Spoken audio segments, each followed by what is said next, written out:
that will complete the routine examinations that are done in emergency cases, emergency situations. Like I've said before, that's that does not comprise all the examinations. No, like I've told you before, there are some other special examinations that they are not routinely done, and they are not something you will be expected to do in an emergency situation, unless patient has some medical conditions that are pointing to those specific areas. For example, joint examination. We don't routinely do joint examination unless a patient have come in with features of maybe osteoarthritis or rheumatoid arthritis or any problem of the joint. Yes, in that case, we need to examine that joint. So because of that, we are not going to cover these aspects that are more specialized and not generally done in emergency situations.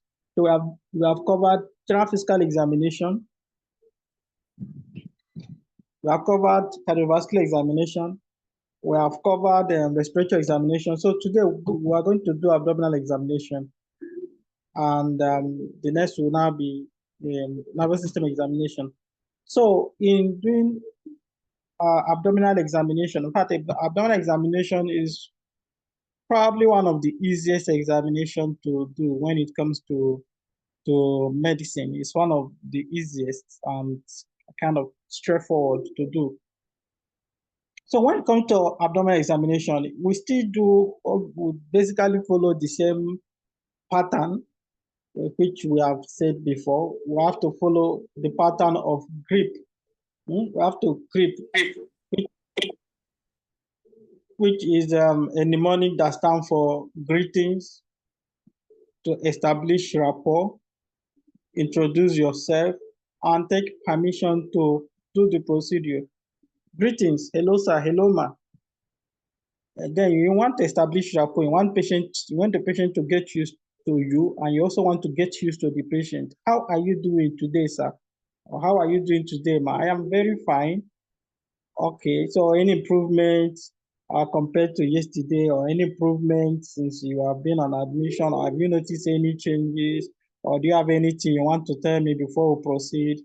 Try to establish rapport. Talk to the patient. Make the patient to feel comfortable, and make patient to feel safe in your hand. So you must establish that rapport. Try to communicate with patient. Ask patient how the patient is feeling at this moment. If the patient has any complaint before you continue with what you have come to do. That's what we mean by to establish rapport. You must introduce yourself. I am so and so person. Today I'll be the one to attend to you. I want to do this for you. So that is introduction. Then you take permission. Hope you can permit me to proceed, to go ahead. You promise the patient to be gentle, but not to inflict pain, not to make things worse for the patient. So take permission and promise the patient to be gentle. So after that, we'll follow the normal process. After taking permission, tell the patient to expose him or herself. Now, again, for abdominal examination, they required or accepted exposure is to expose the patient to the mid thigh. So in this case, you are going to expose the patient to the mid thigh. So it's not like the respiratory examination where it's acceptable to expose the patient to the level of the umbilical region, because you want to see the movement of the abdomen, up and down movement of the abdomen. Even though you are checking for chest movement, you also want to check abdominal movement. But in abdominal examination, we must expose the patient to the level of the mid thigh. And like we have said before, we are also going to cover the genitalia of the patient. So make sure that you have a bed cover which you fold them to just cover the private parts, for both men and women. And for women, must also cover the breasts. So you don't want the breast to be outside. So many patients will not feel comfortable if their breast is being exposed. So you must cover the private part, the penis, the vagina, and also for women, you must cover the breast with a bed cover. But before exposing the patient, of course, you know, you are going to screen the patient. You screen the patient. So after screening the patient, you give the patient the opportunity to undress herself, you know, to the mid thigh, use bed cover to, you know, cover those places you have shown her or him to cover, and then you can now go in. Remember the issue of chaperone. You are of the opposite sex, that you are going to look for a chaperone to be there in order to make sure that things move smoothly and to avoid one person accusing the other. Okay, that is it for the whole process before we start the main examination. So after that, the next thing we are going to do is to, of course, I have said before that in all the examination, you must make sure that this patient, you are at the right hand of this patient. In all of the examination, you must stand at the right hand of the patient. So after that, the next thing is to put the patient in an anatomical position. And we have said what anatomical position is all about. Is the patient will lie supine, facing up, and both the hand and the legs um, are going to be extended. There's no flexion at all. So there's no joint. None of the joints should fold or bend. So all of them are going to be straight, extended, both the leg and the arms. And the arms will be at the side of the bed with the palm facing up. With the palm facing up. So when you put the patient in that position, the patient is in an anatomical position. After the anatomical position, then the next thing we're going to look is to follow the same process of IPPA. IPPA, inspection, palpation, percussion, and auscultation. The same applies to abdominal examination. Inspection, palpation, percussion, and auscultation. But before we go into those ones, first of all, I want you to have an overall orientation of this image that is being displayed in this screen sharing. So this is the 9 abdominal quadrants. We have 4 abdominal quadrants. We have 9 abdominal quadrants. So the 4 abdominal quadrant is to get you can get the 9 abdominal quadrant from the 4 abdominal quadrant um by just splitting the 4 abdominal quadrants using some other lines. So this is the 9 abdominal quadrant. This is important because you are expected to know them and then know the organs that are located in each region, because it will help you to know where a problem is coming from when you are doing abdominal examination. So both the 4 quadrant and the 9 quadrants are important. So here we have the right hypochondral region, which is completely at the right side, just on top of the ribs at the right side. They will have the epigastric region. So guys, you guys should remember, if you have a pain in these different regions, it's telling us some different things, you know, different things that will cause pain in this region. So that is why it is important for us to, you know this 9 quadrants, so that when we are doing abdominal examination and we are picking pain, we should be able to know what is likely to diagnosis. For example, a patient that comes to the accident and emergency unit in pain, screaming, I'm having too much pain. It's paining me. It's paining me. Please do something. Please do something. Please do something. Please do something for me. You must be careful because you must know what you are dealing with. So by knowing where this pain is coming from, it will help you to help the patient. So if you now start your abdominal examination, okay, let's examine you to know what you are having. let's examine you to know what you are having. So you do what to call, we are going to come into that, light palpation. You palpate at the right hypochondral region, and there was no significant pain. You palpate at the epigastric area. The patient jump up in pain, screaming pain, and you palpate at the left hypochondral region, and there was not much pain. What is your likely differential here? It's important because you should know the person that is going to come to your mind. If this person is of young age, the person that you are going to come to your mind is a peptic ulcer disease. So why is this important? Of course, it's important because if you want to give the patient pain relieving medication and you okay, let's give you diclofenac and you draw diclofenac and you give this patient diclofenac IM injection. What have you done to this patient? Of course, you have multiplied the patient problem. You have multiplied this patient problem by maybe 20 times. So the pain that this patient is having will probably multiply by 10 to 20 times. So that is why it is important to know all these things. If you're able to pick that pain in the epigastric region, of course, the person is, this is likely a peptic ulcer disease. So if it's peptic ulcer disease, I know that there are some medications that are completely contraindicated. So diclofenac, ibuprofen, NSAID, no gray area. What do I need to do for this patient? I'm going to give the patient antacid. I'm going to give the patient paracetamol. I'm going to give the patient fluid. And if you do this, give the patient antacid, give the patient paracetamol, give the patient IV fluid, watch the patient. In the next 2 hours, the patient must stand up and tell the doctor, I want to go home, just like that. So it's important to know some of these things.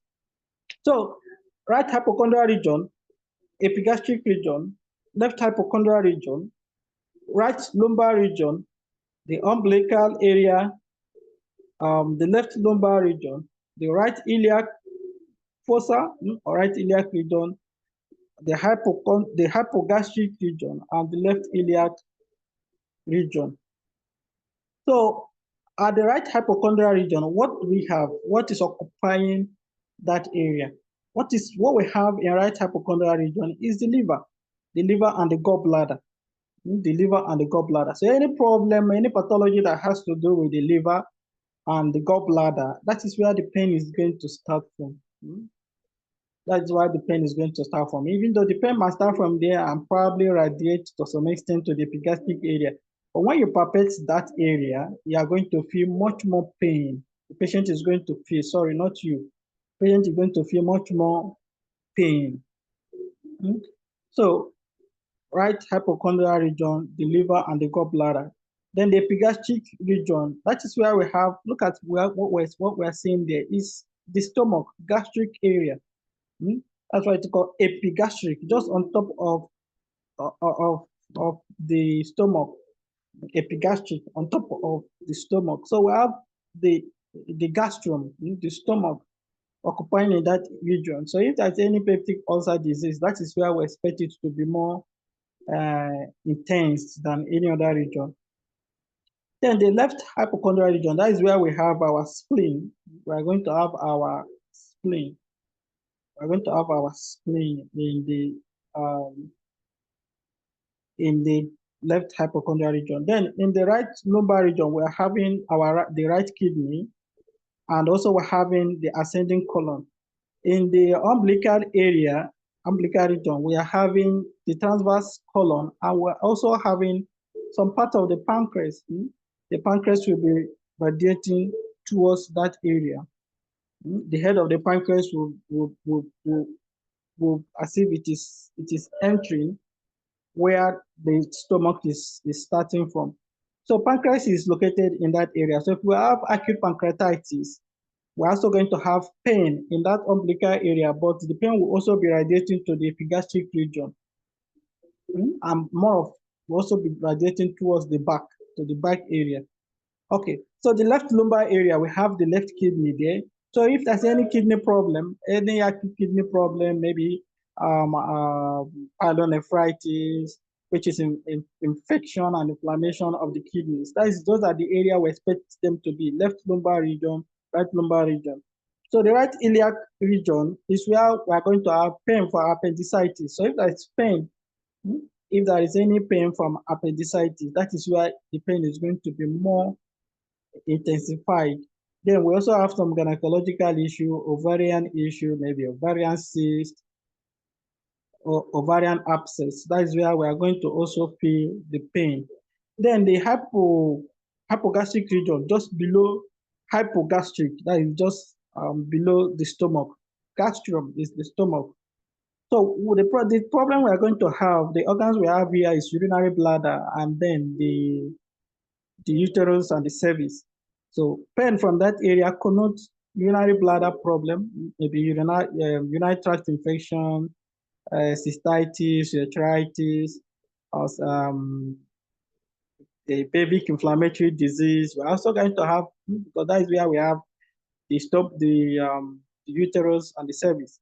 Then the left iliac region is occupied mostly by gynecological issues, ovarian issue, ovarian cyst, ovarian abscess. So this is the ninth quadrant and the organs that are located in this area. So now, the first thing we are going to do is inspection. We are going to inspect. I'm going to put up the next slide now so that we'll see what we are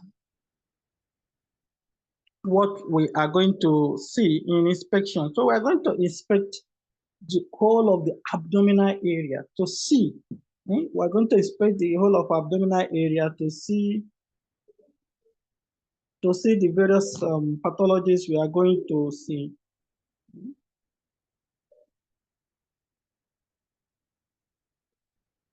So what we're seeing here now is we're seeing it as observation. Observation simple means inspection. They are the same thing, different terminology, but it is the same thing.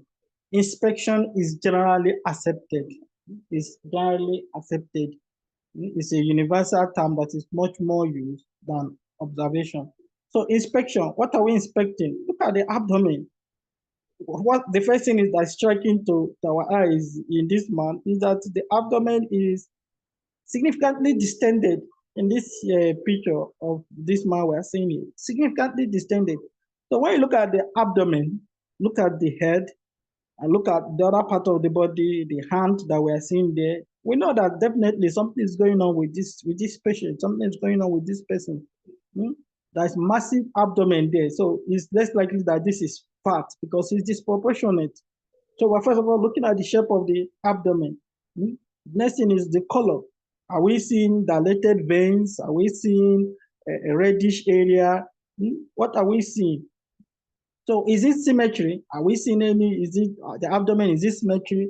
Or are there some mass protruding from inside, making the abdomen not to be symmetric? So I'm going to look at scars. Scars will tell us a lot of things because a patient that is coming in to the accident and emergency unit, uncomfortable or having a utter sensorium, and having utter sensorium, and the abdomen is distended, as we are seeing in this man or in this patient. And the patient came into the accident emergency unit, and you start your examination, abdominal examination, and when you look, you are seeing a midline scar in that patient. Well, right from that point, you have some differential in your mind already. What is going on with this patient? What is going on with this patient? So only seeing that scar, midline scar that is long, the first thing you are going to suspect is this intestinal obstruction? Is this intestinal obstruction? Because people that have had previous abdominal surgery, due to the scar within the abdomen, the intestine can get trapped within that scar. And when they get trapped, the intestine might be obstructed due to the scar, this abdominal, the intra-abdominal scar. So the intestine can get trapped there and it will cause obstruction. So the person would not be able to defecate. I might not be able to pass flatus. And when the person is not able to defecate and not able to pass flatus at all, we say this is complete intestinal obstruction. But if the person cannot defecate but can still be able to pass flatus, You can still be able to pass flatulence. We say it is partial intestinal obstruction. So just by seeing the scar, the midline scar in that patient can tell us that might be dealing with intestinal obstruction here. Because previous intra-abdominal surgery is a risk factor for intestinal obstruction. So we're going to look that. As we're looking at, we're taking note. Look at the example now, what we have in this image. The first one is still massive abdomen. The second one we're observing is still massive abdomen. And again, if you look at this second image here, this person's abdomen look like pinkish. It look pink, as if this person is having jaundice. So that's another thing. The skin become pink. It might connote jaundice, liver problem. So not only the eye that can become pink, the skin can also become pinky. So just seeing that skin around that abdomen can tell you something. In the third image, you are seeing a mass that is protruding, and that mass is labeled GB, gallbladder. But the position is not really looking like gallbladder. It could be something else. It could be another mass, because that position where we're having that mass is not where we expect the gallbladder to be. So that might be a kidney, mass, So we'll take note of that. When we see this mass now, we can see that this abdomen is not symmetric because there's a protruding mass from inside. So it's telling us that the abdomen is not symmetric. So what are we having here in the images done? Umbilical hernia, in different stages. Okay, the one at the right is with what we call Valsalva maneuver. So there's increase in intra-abdominal pressure, which has pushed out the umbilical hernia much more out. Now, these are examples of what we can see on inspection. Example of what we can see on inspection. Now, this slide is not rearranged. First of all, what we do is we do inspection here in Nigeria. That is what we do. In other part of the globe, they may have another method which they do, and we can only adopt their method if we have gone there to practice. Those are things we can adopt when we go there, maybe in the UK, in the US, in Australia, in Canada, to practice there. Then we can now adopt and make some little changes according to the pattern they use in doing their own stuff. But here in Nigeria, we strictly follow the IPPA, which is inspection. After inspection, we are going to do palpation. After palpation, we are going to do percussion. After percussion, we are going to do auscultation. So that is the pattern we are going to follow. That's the pattern you should learn, because you are here in Nigeria. Like I've said before, when you get to outside the country, you can just adopt some little changes they have over there and integrate it to what you already have. Okay. So now, when we want to examine this abdomen, we want to know, is this abdomen full? Is this abdomen distended? Or is this abdomen scaphoid? Is it scaphoid? Is it full? It is distended. So that is the three things you need to put into consideration when you are looking at the abdomen, apart from the color, apart from scarification, apart from a distended abdominal wall veins. So I'm going to the other slide and see if there are more pictures to show you more pictures. Okay, let me see. But just to make the class a little fast, I'm going to go to that one at a much later time to see if there are much pictures maybe of the distended abdominal wall vein. So you can see that we see those things when there is liver pathology, liver cirrhosis, chronic liver disease, and other things. So apart from those things that you need to look at, the three things you need to look into is this abdomen, is it scaphoid? Scaphoid means that when the person lies flat, lie supine, all the abdominal muscles enter inside. They collapse, they enter inside as if somebody is pressing them inside. So when there's somebody that has such a abdominal muscle wall, we said the abdomen is scaphoid. We say the abdomen is scaphoid. When the person lies flat, the abdomen fold inside, enters inside. But when the person lies flat, the abdomen remains flat at a flat level. We said the abdomen is flat. So the abdomen can be scaphoid, it can be flat, or it can be distended. Can be distended. Like in this manner, the first person that the first patient they are saying in this image, they're saying the person is as a result of obese. Yes, but look at he's obese, but this abdomen is not scaphoid. No, it is not flat neither. It's distended. But this in this type of distension, because it's not pathologic, we say it is uniformly distended, or we say it is obese appearance, obese appearance, either uniformly distended or obese appearance. We try to use a benign term to tell any person that is listening to the examination finding that this is not pathologic.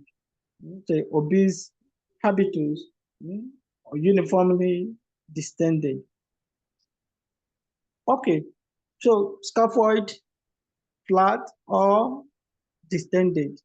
Those are three things we need to take into consideration. So after we have inspected this abdomen, we have taken note of, I've taken note of all these things in inspection, what we have seen.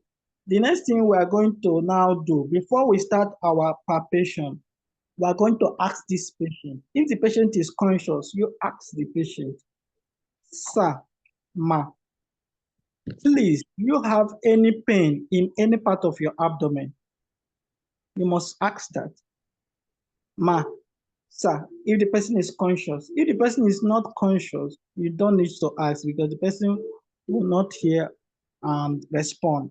Or if the person is conscious, ask the person, sir, ma, do you have pain in any part of your abdomen? If the person say, yes, I have, tell the person to show you with just one finger where the pain is. So the person will just use one finger and point to that point. Okay, fine. Let's assume the pain is in the umbilical region. So the person will just use one finger and point to the umbilical region for you. So what is the importance of this? The importance of this is that when you now want to palpate in the abdomen, you will palpate the umbilical region last. So you are going to palpate all other region. After you have palpated to the all other region, that is now when you can now come to the umbilical region to palpate, but with caution, not to inflict pain on the patient. Okay, so after asking the patient if the patient has pain in any part of the abdomen, and the person maybe say no, or the person say yes, you take note of that. After taking note of that, then you are going to enter into what we call light palpation. Light palpation. So there are two types of palpation. We have light palpation or light touch, and we have deep palpation or deep touch. So in light palpation, we are just using the tip of our finger to touch. We are just touching. We are not pressing inside. We are just touching. What are we touching? What are we touching? We just want to touch to see if the person will feel pain. And that touch is on this 9 abdominal quadrant. It's not in the 4, it is the 9. So you are going to touch, use the tip of your 3 fingers. Let me see, hope, okay. Use the tip of your 3 fingers. Use the tip of your 3 fingers like this and just touch at the tip. 1, right hypochondrial region, epigastric region, left hypochondrial region. The next one, you touch the right lumbar region, the umbilical region, the left lumbar region.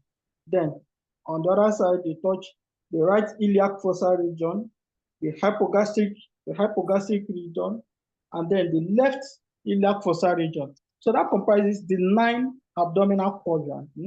You must touch so that you can see if there is pain, if this patient has pain in any of these 9 abdominal quadrants. So that is called light palpation. We're going to go for light palpation. So if the person, when you ask the person, do you have pain in any part of your abdomen? And the person says, no, I don't have pain.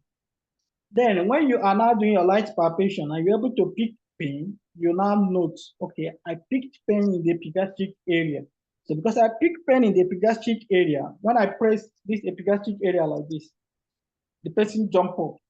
I press it, the person jump up. So it's telling me that this patient has pain in the epigastric area. So what I'm going to do is that I'm going to keep this epigastric area last.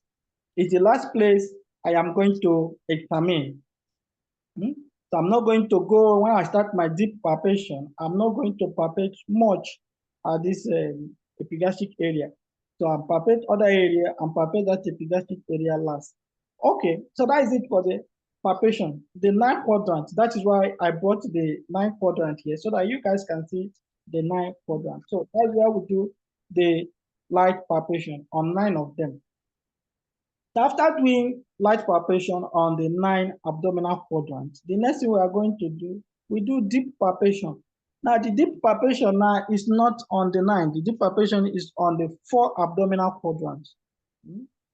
Is the 4 abdominal quadrant. That is where we are going to do our deep palpation.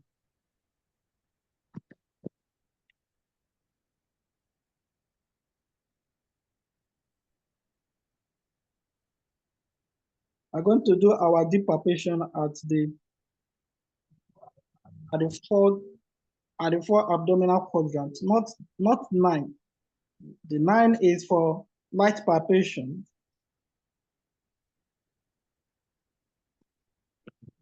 The 9 is for light palpation, but deep palpation is 4 abdominal, the 4 abdominal quadrants.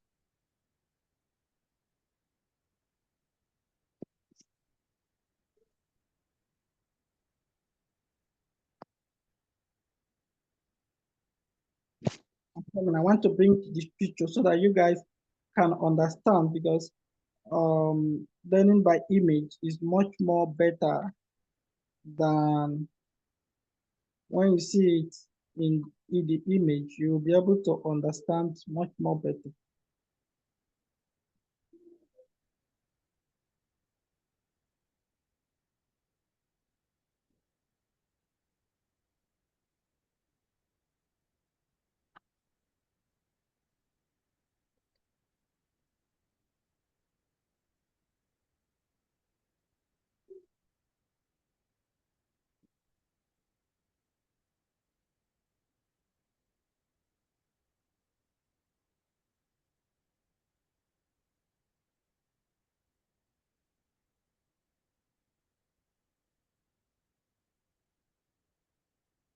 Okay, so this is what we're talking about, the 4 abdominal quadrant. That is what we're having in this image. So the 4 abdominal quadrant is only made up of the right upper quadrant, the left upper quadrant, the right lower quadrant, and the left lower quadrant. So remember, our light palpation is on the 9 abdominal quadrant. Our deep palpation is on the 4 abdominal quadrants. So we're going to also use the tip of our finger, and we're going to, palpate deeply. And when we palpate, let me see. I want to do this thing. This is my palm is the abdomen. I'm going to use the tip of my 3 fingers. I'm going to palpate it. When I palpate it, I'm going to palpate it deep. And when I palpate it deep, I'm going to do kind of swinging motion to rub the abdomen, rub it. As I'm palpating deep, I am rubbing it in a circular motion, smooth circular motion. I press deep, I now rub it in a smooth circular motion. What am I trying to do there? I'm simply trying to see if there is a mass. If there is any mass in deep palpation, I'm trying to see if there is any mass on the deep palpation. So as I'm palpating deep, I am rubbing my abdomen. If there's any mass, if I'm feeling any mass, I want to check if the mass is hard, if the mass is soft, that is consistency. I want to check the shape of that mass. Is it protruded? Is it round? Is it rectangular? What is the shape of that mass? I also want to check if this mass is tender or not. If is it tender or not? As I'm pressing it, is the patient jumping up and down in pain to display that the patient is having pain? So these are the things I'm going to take note of. So I'm going to palpate that deep, palpate deep and rub in a circular motion on the right upper quadrant, the left upper quadrant, right lower quadrant, and the left lower quadrant in this 4 regions. So if there's any mass, I'm going to trying to characterize them, check the consistency, check the shape, and check if it is tender or not. So that is deep palpation. So light palpation, deep palpation. So after deep palpation, the next one we are going to check in the same palpation is what we call palpating for the organs. We are going to palpate for the organs. So there are 4 organs in the abdomen that we are going to palpate for. Let me put up the slide again. Okay. So there are 4 organs in the abdomen that we are going to palpate. I'm going to send all of these. Guys, can you mute your system, please?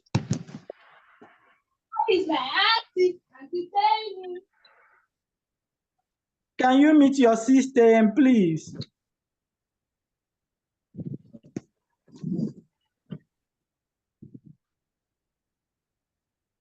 Okay, thank you. So we said palpation. Palpation, there are 3 things.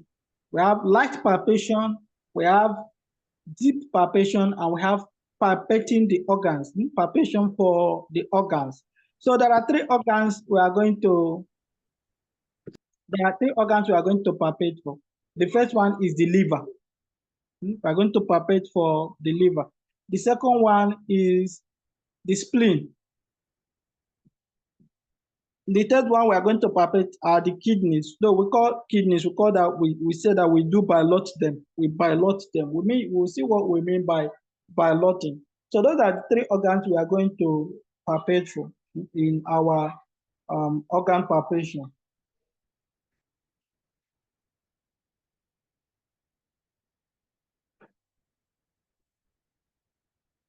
In our organ palpation. So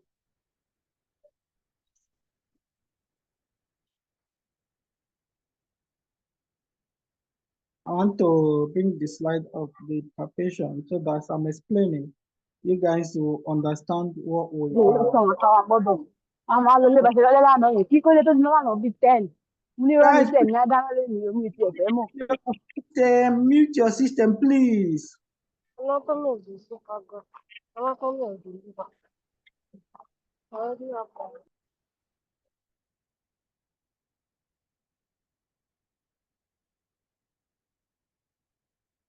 So in this image, this is an example of light palpation that we're talking about. So in light palpation, we are just touching. We are not going deep.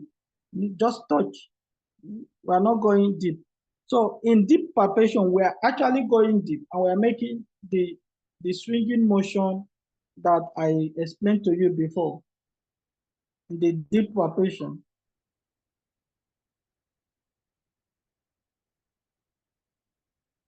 So it is generally acceptable, this method that this man used, it is generally acceptable that when you are palpating, you use your right hand to palpate and do the swing motion and place your left hand on top of your right hand, The reason for that is that it has been said that if some students, if they don't get used to palpating and placing the left hand on top of the right hand, they might pocket that left hand, carry the left hand and put it in their pocket, which is absolutely not acceptable. So you cannot be examining the patient and you are going to pocket your left hand in your pocket. First of all, it's not showing professionalism, one. And two, you probably might carry a microorganism from the patient body and introduce it into your pocket, or you might carry a microorganism from the patient from your pocket and introduce it to the patient body. So that is why when you are palpating, the right hand on the body of the patient and your left hand just on top of the right hand. So that after the light palpation, the deep palpation, the next thing you are going to palpate is for the liver. So you start from the right. To palpate for the liver, you start from the right iliac fossa. That's where you start. The right iliac fossa. This is the right iliac fossa. Remember, that is the place we said the area where somebody with appendix issue is going to present. That's the area where somebody with a right ovarian issue, the pain is going to be more on that area. So that's the right iliac fossa. So that's where you start. You start from there. You start to palpate in a swinging motion. Depress your hand, bring it up, depress with the tip of this your finger. With the tip of this your finger. We try to watch, see if there are videos so that I can watch the video live on how this is done. So the tip of this your finger, you use the tip of this your finger. Use the tip of this your finger to in a depressive motion like this. You go, come up, go, come up, go, come up. You are going to continue this until the right hypochondrial region. So if you do not feel any mass until when you get to the right hypochondrial region, that is it. There's no liver enlargement. There's no liver enlargement. So if you start from the right iliac fossa and the swinging motion until you go upward, until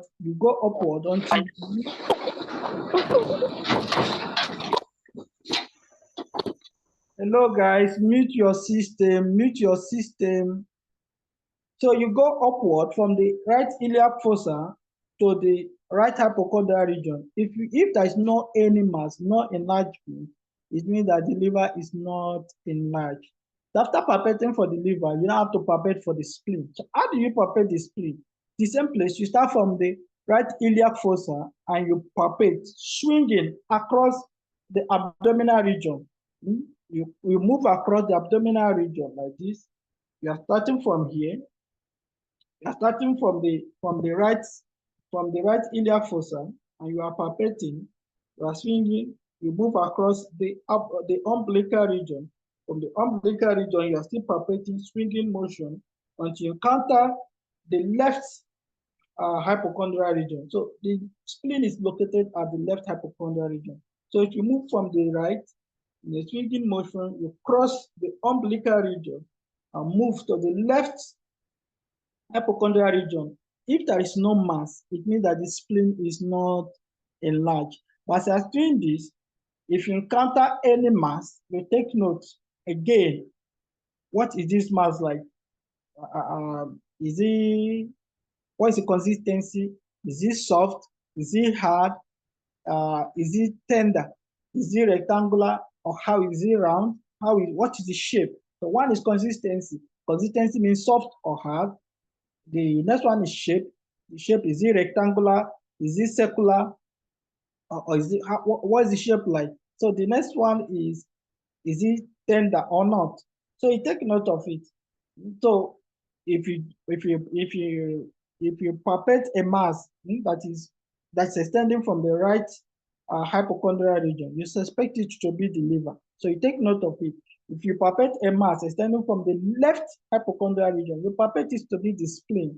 You take note of all of these things, the consistency, the shape, and if it is tender or not.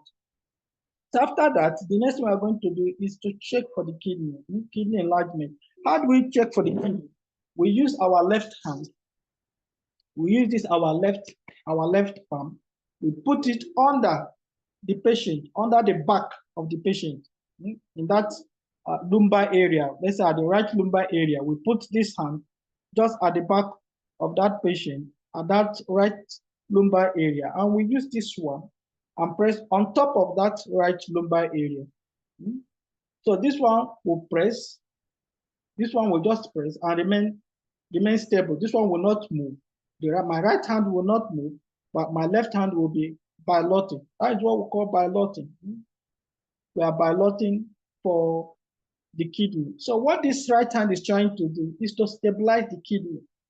It doesn't want it to move. It will just stabilize it. So depress the abdomen a little bit at the right lumbar area. This one will depress it at the right lumbar area, making the kidney not to move.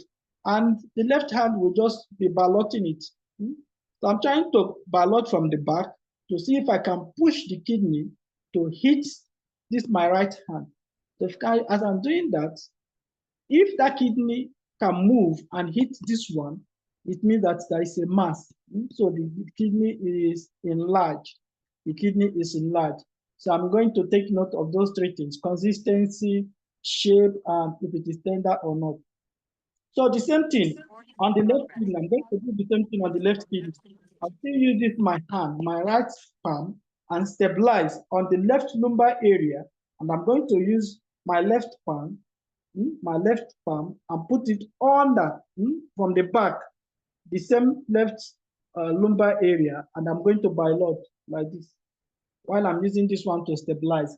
So those are how to check for the three organs: the liver, the spleen, and the kidney. So if you are able to pick liver enlargement, you are now going to carry out what we call percussion. You are going to percuss. How do you percuss? You are still going to put your hand from the right iliac fossa, and you are going to put your hand like this on the right iliac fossa. We are going to percuss, swinging up from the right iliac fossa down to the right hypochondrial region. So what are we trying to see? We are going to want to see where the sound will change.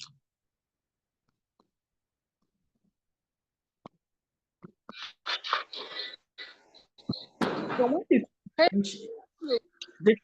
when the sound change, the sound will change from which become dull. So we'll say that is percussion dull. Just as we are seeing in this image. Sorry, let me see. So it's telling us that we have encountered at that point. So we are not going to measure. We are not going to measure what we call liver span to see, is it 12 centimeter, is it 18 centimeter, what is the liver span? Okay, this is how to bilot, like I've told you, how to, this kind of method of bilotting for the kidneys. That's what this man is doing here, though he's doing it for spleen, but here in Nigeria, we don't bilot for spleen, actually. We don't bilot for spleen. We just use your right hand, use your left hand, place it on top of the right hand and palpate deeply for the spleen. But what he's doing is bilotting, kind of bilotting, but we bilot for kidneys, not for spleen.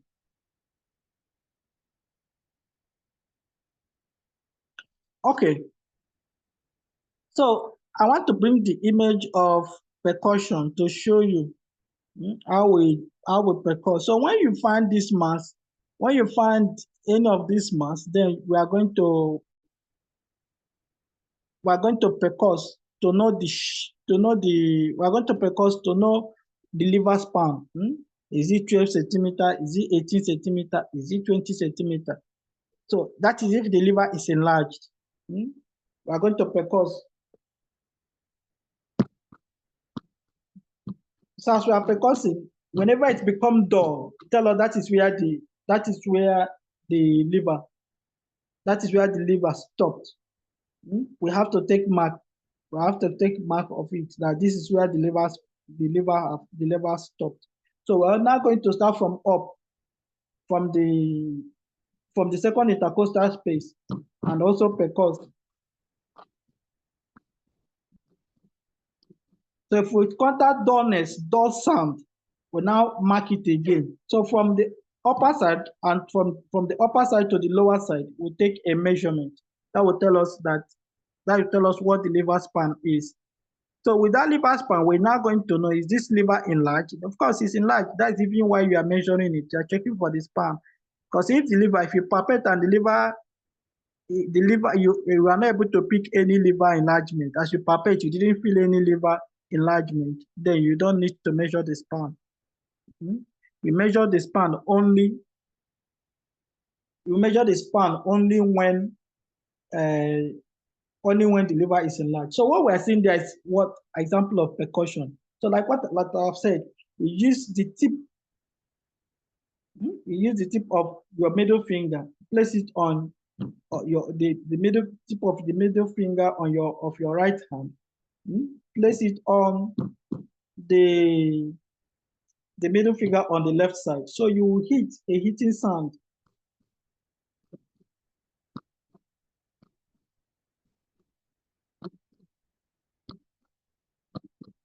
But we usually do this from the right iliac fossa and come up. So whenever we encounter dull sound, we're hitting it, we are now feeling dull sound, we'll mark it. That is where the liver ends. So we'll now start from the upside, which is the second intercostal space on the right side, on the right hand. The second intercostal space on the right side. We start from there to percuss again. Coming down. Remember the other one, we started from the right iliac fossa, coming up. As we are coming up, we now encounter that there's dull sound here. So we'll mark it. That is the tip of the liver. That is where the liver stops. So we want to know where it starts, where the liver started. So we'll now start from the second intercostal space on the right side to percuss, coming down. So whenever we encounter a dull sound again, we now know that that is where the liver starts. So we know where it stopped because we started from down, coming up. So we know where it stopped. Then we start from up again, coming down. We now know where it starts. So that distance from where it starts to the distance to where it stopped, that is the liver span. That is the size of the liver. That is the size of the liver. The normal size of the liver, the size of the liver in a normal person is between 8 to 12 centimeters. Between 8 to 12 centimeters. So if the liver is greater than 12 centimeters, that is when you will pick it. When you percuss that, like when you palpate, you will feel that the liver is below the right costal margin. So you can palpate the liver below that right costal margin, telling you that that liver is enlarged. So when you pick that the liver is enlarged, you need to percuss to determine the size of the liver. So here they are saying that it's between 8 to 12 centimeters, but you have some little variation in the measurement. But here in Nigeria, what we use is between 8 to 12 centimeters as the normal liver span. It's between 8 to 12 centimeters. So that is about percussion. You percuss only when you pick an organ enlargement. So that is inspection, palpation, percussion. So after that, the next thing we want to ascertain after the inspection, which we have talked before, the palpation, which we said light palpation, deep palpation, organs palpation. And the three organs we are going to palpate is the liver, the spleen, and the kidneys. Inspection, palpation. Palpation is divided into three: light palpation, deep palpation, organ palpation.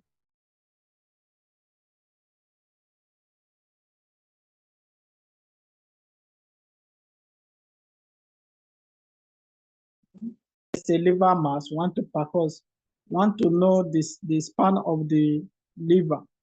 Okay. After percussion now, the next thing we are going to do is to check for what we call ascites.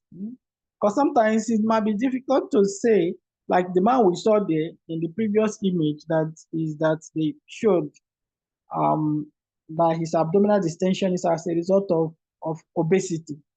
So in such a person that the abdomen is big, you will be able to, it will be difficult for you to differentiate, is this obesity or is it ascites? Remember, ascites is accumulation of fluid within the abdomen, within the abdominal cavity. That is ascites.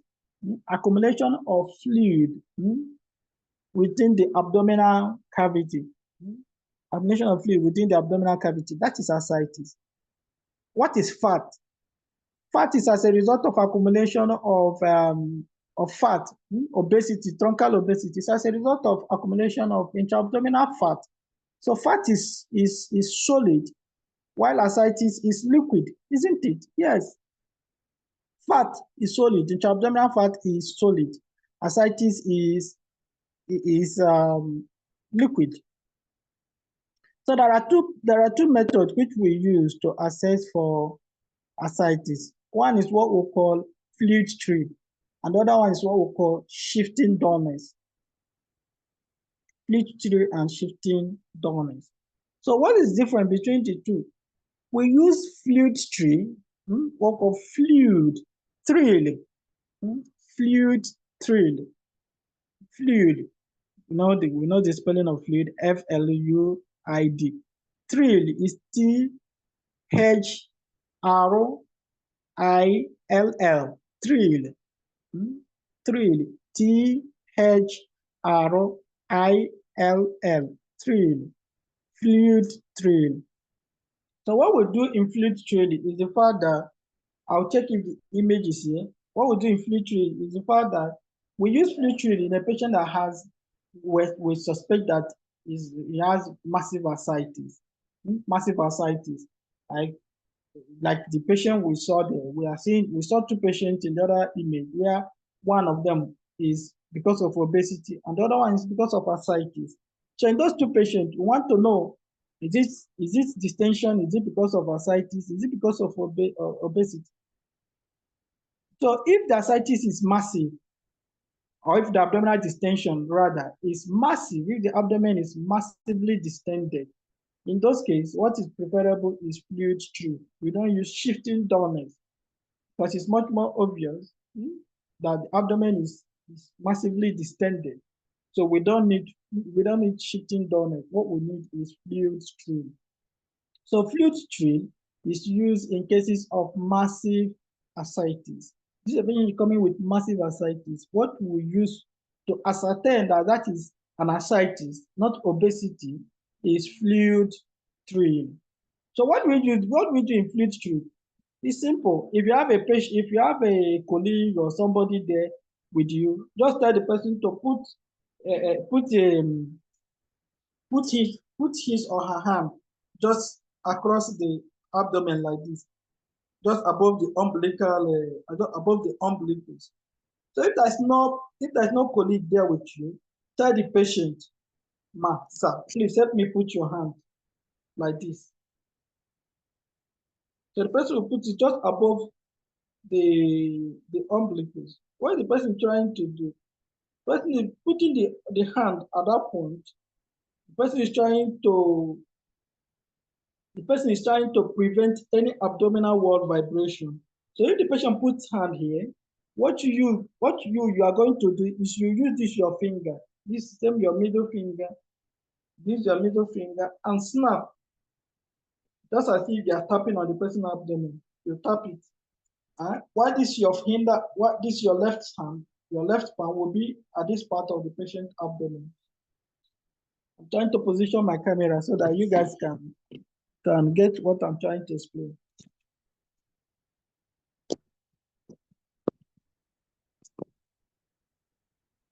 So the first is that the patient or your colleague will have to put a hand in the midline like this, just above the umbilicus. Put the hand like this. So you are going to use this your middle finger and tap while your left palm, your left hand is pressing on the abdomen. So when you tap like this, you are tapping the abdomen. So this hand that is here is trying to prevent the abdomen. It's trying to prevent the abdominal wall from vibrating. So when you put a hand here, you are preventing the abdominal wall from vibrating. So what you will now have when you tap like this is the fluid. The fluid will move from here. The wave of the fluid will move from here and come to this your palm that you have placed here and bounce on this your palm. So you'll be feeling a vibration at this palm that you have placed here as you're tapping. If you are feeling a vibration as you're tapping, it means that it's fluid. It is fluid that is in that abdomen. It's not mass, it's not fat, it's not fat, it's not mass. It's the fluid that is vibrating when you tap.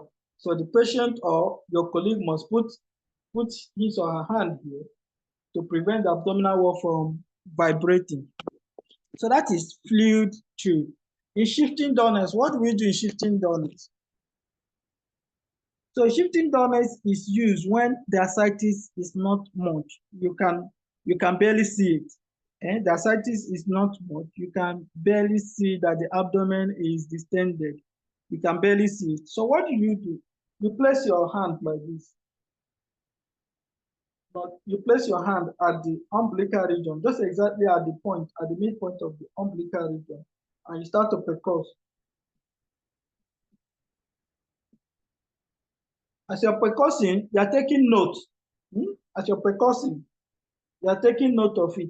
And percuss here, what I'm feeling is resonant. Resonant is a large sound. Tom tom, tom tom, tom tom. That is resonant.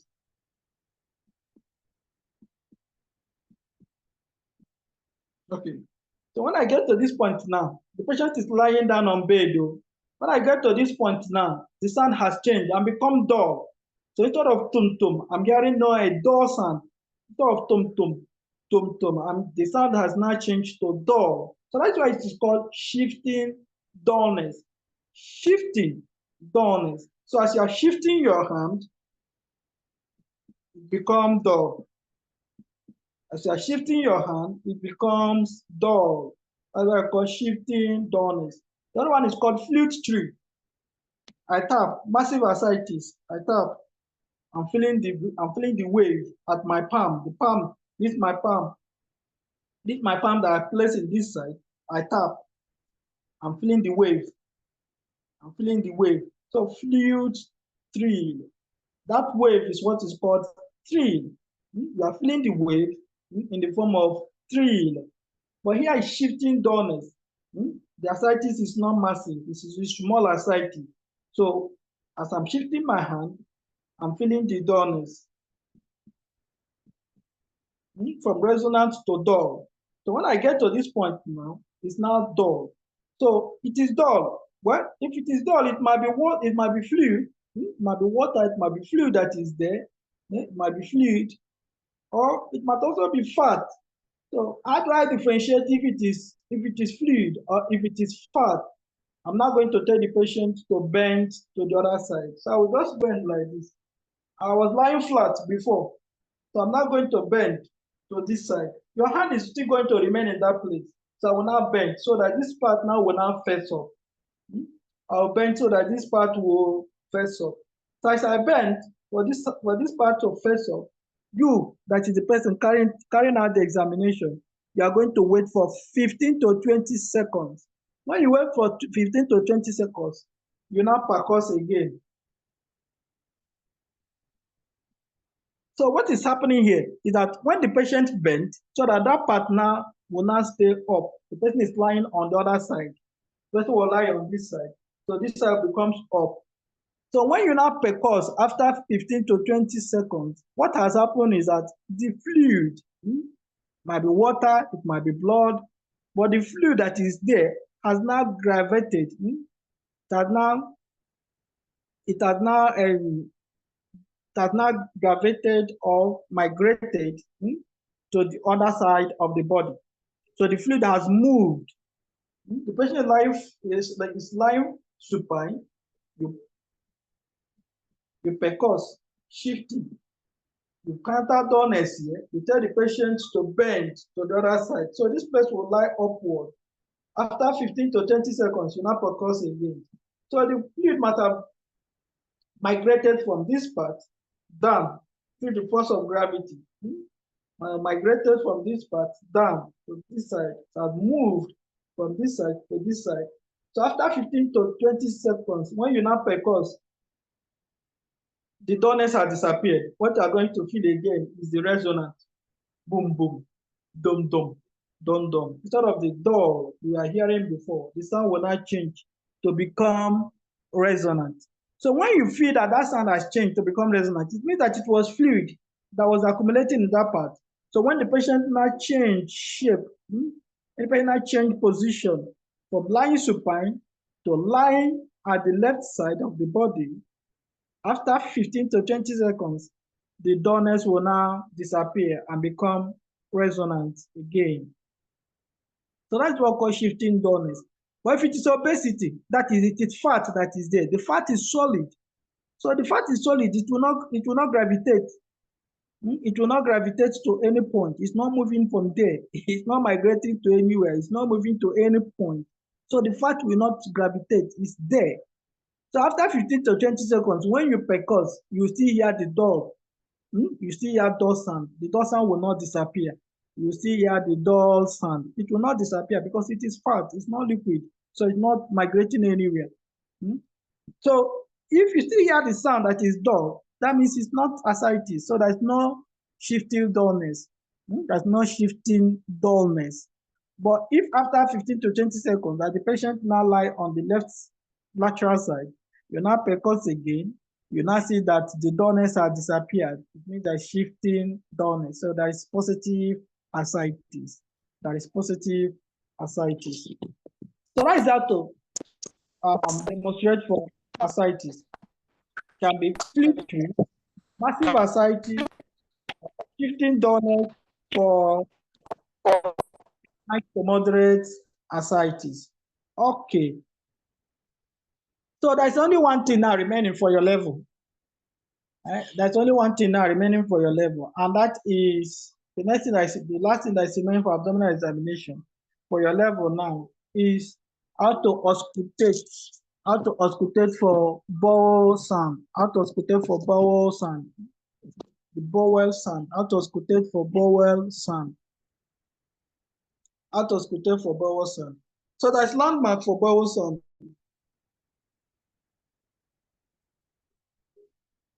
That's landmark for auscultating for bowel sound.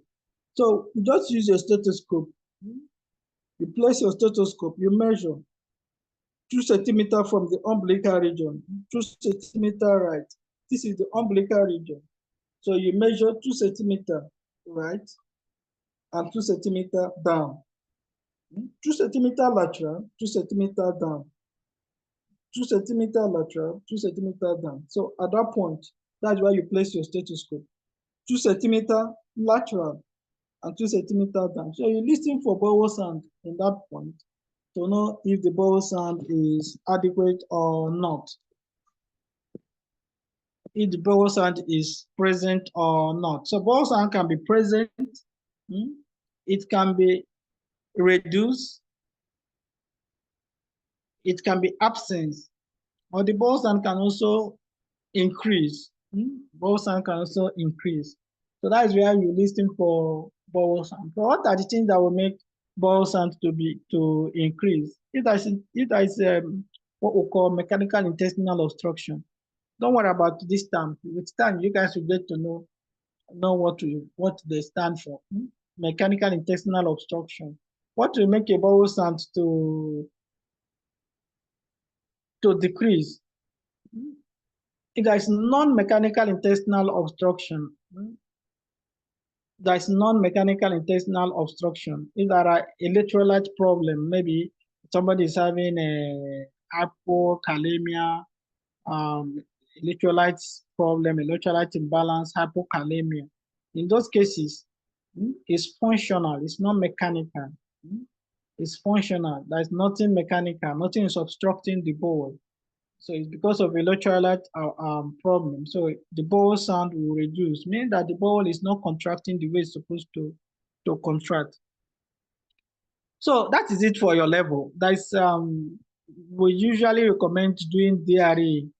But DRE is not part of emergency medicine. It's not part of emergency medicine. So with time, you still learn it with time. But as of this point, just get used to these ones, master them. Those are the routine things we do in the abdomen. Inspection, palpation. Inspection, palpation. Palpation has 3 parts. Light palpation, deep palpation, and palpating for the three organs, which are the liver, the spleen, and the kidneys. So after palpation, we enter into auscultation. What do we auscultate for? Well, if we see any mass, we'll auscultate for the mass and measure the span of the mass. That is the length of the mass. If there is liver enlargement, we'll percuss for the liver and we measure the length of that liver to know how many centimeters is the liver. So if the spleen is enlarged, we percuss for the spleen and measure the span of the spleen to know how many centimeters is the spleen. So if we encounter any other mass that is not attached to the liver, it is not attached to the spleen, we also percuss for that mass. We percuss from the lowest part of the mass, we percuss to know where it stopped, and then percuss from the upper part of it to know where it starts. And we use our tape rule and measure the span or the length, measure the span or the length of that mass so that we can know that, okay, fine, this mass is 10 centimeters, it's 15 centimeters. We take note of it, we'll report it in our abdominal examination.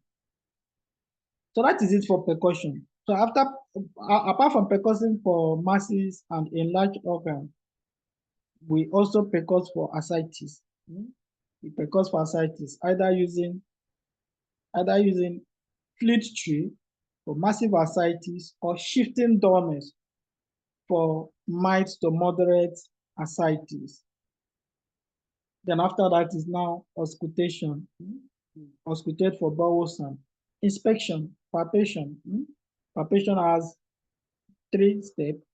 Then we now have percussion. And then auscultation. Remember, if there is no organ enlargement, the liver is not enlarged, the spleen is not enlarged, the kidneys are not enlarged, there's no any intra-abdominal mass, we don't need to percuss. We don't need to percuss for any of those organs. We can only percuss for ascites. We can only percuss for ascites, either using a fleet tree or shifting dullness. Then auscultate, and that is it.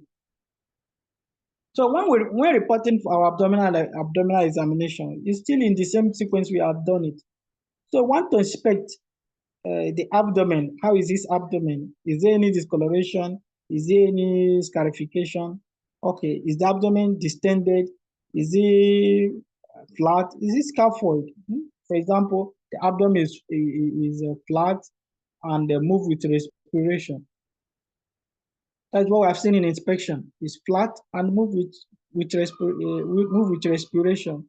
Okay, or the abdomen is scaphoid, move with respiration, or the abdomen is distended and move with respiration. That is what we see in inspection. 1.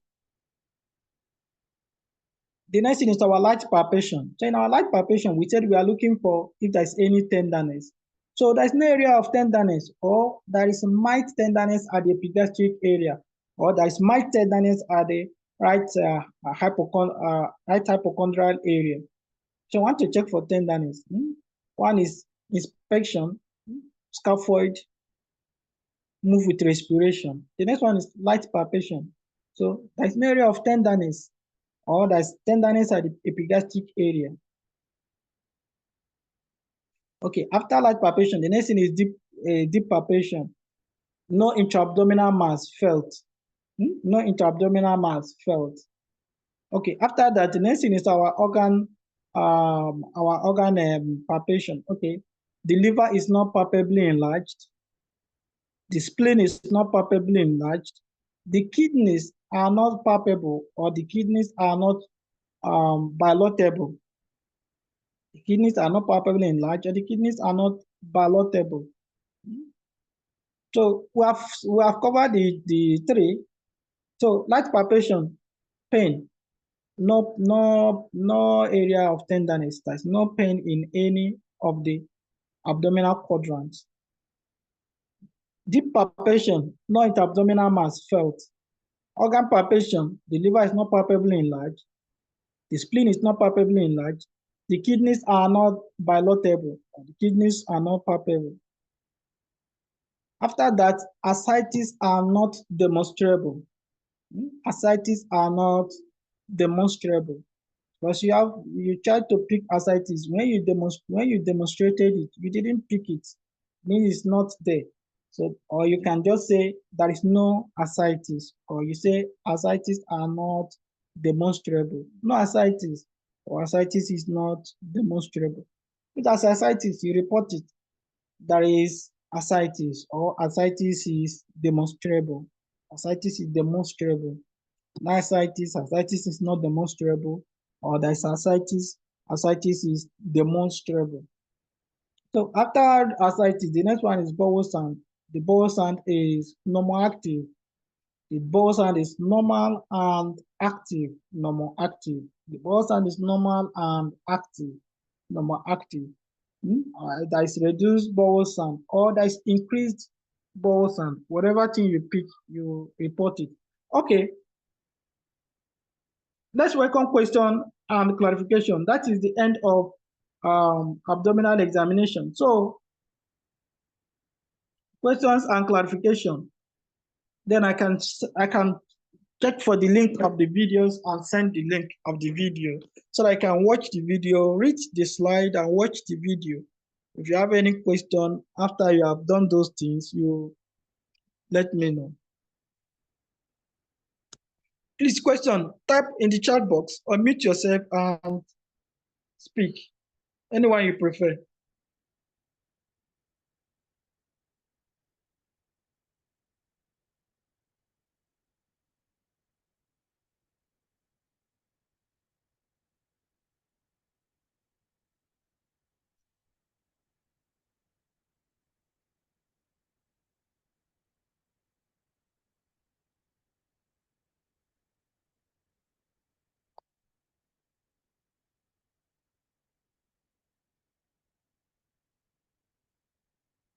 How can we place our measurement?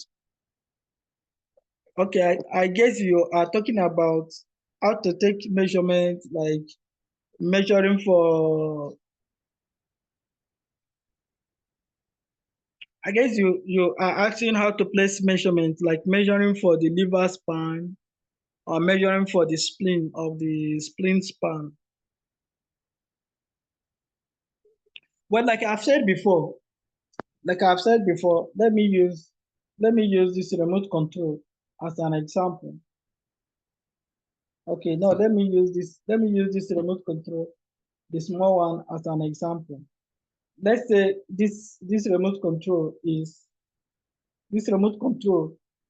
Let's say it is the liver span. Let's say You it is can't the see it. liver. You can't see it, sir. You can't see my control. Yes, sir. Okay, let me stop sharing. Can you see it now? Yes, I can see it now. Okay. So let's say I'm using this remote control as an example, and this remote control represents the liver span. Remember, in the liver span, we said we are going to start from the right iliac fossa. We're going to start from the right iliac fossa to percuss. Where we percuss, and here is the edge. We are feeling from, we put a dull percussion note here. So we'll mark it. Sometimes we would tell patient, okay, just help me put your hand here. That's what we do sometimes, of course, during the exam period. When we are in exam hall, we just tell a patient, just help me put your finger here. The patient will put a finger here. You know, that is where the lower part of the liver span stops. Then you now start from the upper part. Start from the second intercostal space on the right side. You percuss again. Percuss again until when you now felt dull percussion note. When you felt dull percussion note now, you know that is where the liver starts. So you percuss from the lower side, you get the lower part of the liver. You now percuss from the upper side, from the second intercostal space on the right side, you now get the upper part of the liver. So what it means that from here to this point is the liver span. But I don't know how many centimeters this will be. So what I will do now is I'll take my tape rule. If I take my tape rule, this part of the tape rule that is in centimeter, I will make it to face down. I'll make it to face down. The part that is in centimeter, I'll make it to face down. Then with the part that corresponds to 0, I'll place the part that corresponds to 0 to the upper part of the span. This is the centimeter lying facing down. Then this is 0. We start from 0. So I'll place it like this and measure. So with my finger now, I will know where it stops. So it stopped here. So I will now turn it like this. And now look, from here 0 all the way, from here 0 all the way like this. I will now read. Okay, it stopped in 14. So this is 14 centimeters. So liver span is 14 centimeters. Okay, so why don't I want to put the centimeter side up? Well, you don't want to put the centimeter up to face up because you don't want to be biased. As you're facing it up, you are reading. But this is it's like 8 centimeters. No, it shouldn't be liver span. You might be tempted to shift your hands down to make it 14. So that is why you are not supposed to face the centimeter up. Now the centimeter side, you don't want to face it up. So because you don't want to be biased. So what you need to do is face it down and take the measurement from 0 to where it stopped. Use your finger and now rotate it so you can read it from 0 to here. So without being biased. So that's how to measure for any of the organs that you have picked. No questions.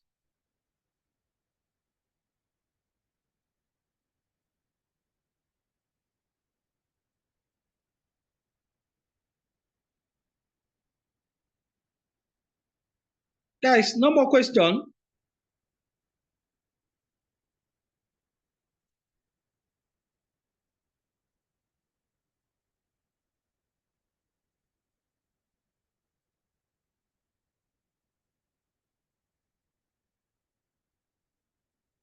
No more question, guys.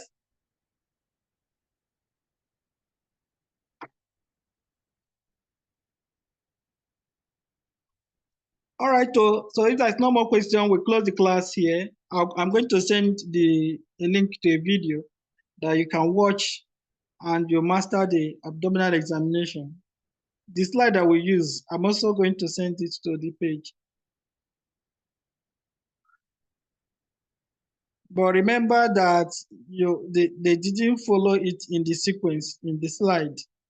So they presented auscultation before palpation. That is not the format.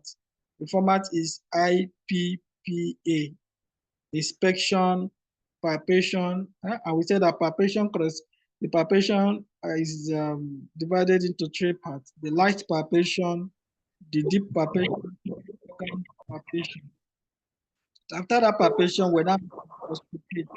The auscultation is any organ enlargement, we percuss. Sorry, if that's after palpation we percuss.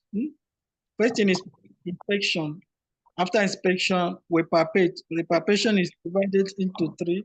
We have light palpation, we have organs palpation. And the 3 organs we palpate for in organ palpation is the liver, the spleen, and the kidneys. So after palpation, we percuss if there is any organ enlargement or if there is any abdominal mass, we percuss for it and measure the span. After percussing for the organ, we now percuss for ascites, either using split tree or shifting down. After that, we auscultate.